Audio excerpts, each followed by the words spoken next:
even when he was out, he still was around, leading the guys, talking to the guys, coaching the guys, encouraging the guys, and not just in our room, but on the whole team. So it's huge to have him back, back in the fold. But he's still working his tail off. He meets extra with me all the time. He comes in, does everything that we ask him to do. But he's slowly but surely getting back to, that camp ride where he was in camp. So we're excited for that. Who plays the early edge of being the first running back off the bench next Thursday night? The early edge, all of those guys are just working. I can't even tell you who has the early edge because, we watch those guys work every single day. I grade them every single day on every single detail. And it's a race, and they're all kind of neck and neck right now of being that next guy off because they're all pretty talented, all for a different part of the game. So it's pretty close right now. Did Carter do himself okay? Last week? Oh yes, sir. Yeah, he did. He had a little stinger with his shoulder, but he was okay. You know what I mean? He was get back in. When he did get in, he did some good things for us. In pass protection and running the football. But he's been practicing, well, the same as Rodney and Derek and those other guys as well. We always like to make comparisons. Who does Desmond remind you of? Is there another back you look at and Des is that kind of back? It was this one back that was real good, kind of back in the days. I think his name was Lindsey Lamar, I want to say. But no, no, seriously, he's a special kind of kid. He's a special player.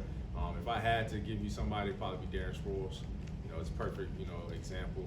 Smaller guy, but he's again. I know y'all have heard this before, but he's one of the toughest, players I've ever been around. To be honest with you. We had a cold day the other day. It was pretty cold for us Florida guys. It was only 40, but he went the whole practice with no gloves. You know what I mean? And my hands was freezing, so I know his wasn't. But he caught every single ball. He's just mentally. That's just how he's wired. He's been that way, and he hasn't changed. With everything going on this season and the success that he's had, he still shows up and be the same person every single day. He works. He's a yes sir kind of guy. He's humble. And I just can't say enough great things about that young man. You would know the answer to this question. When you're that size to play running back, do you have to carry a chip on your shoulder? Oh, absolutely. Absolutely, every single day. Every single day. When I play, and I'm sure he does too. Because everybody look at your stature and don't think you can do it against the big guys. He proves it every single day. So he knows he has to. It's not just a one game thing or a one day thing. Like every game, you got to show up. You got to prove that you're durable. Prove that you're able to do it, and he does that. Kate says, and knew this kid from Western Carolina, Desmond Reid, he's really good. What were your first impressions of watching him on film and then meeting him in person and seeing him at that size before he actually did anything on the field for you? When I first saw him on film, I knew he was explosive. But then when I saw him in person, I was like, man, I can eat peanuts off of his head, so he must be small. So it made me look big, but but it didn't do it no justice though. He still continued to prove that he played way bigger than what he is. So when I first saw him, he was explosive, and I thought he was a good player. Then when I saw it in person and saw him moving around, I still was impressed.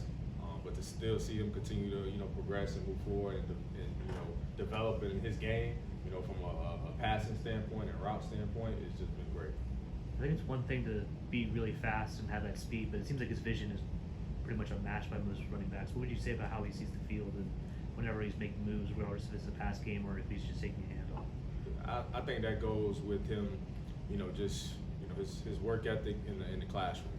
When it comes to meetings and watching film on his own time, or whether it's with me or with Coach Bell, he does a great job of just studying the game, and understanding what we're trying to do.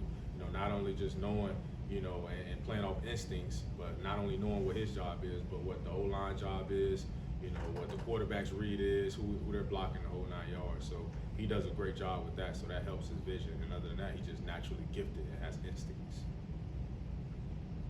All good?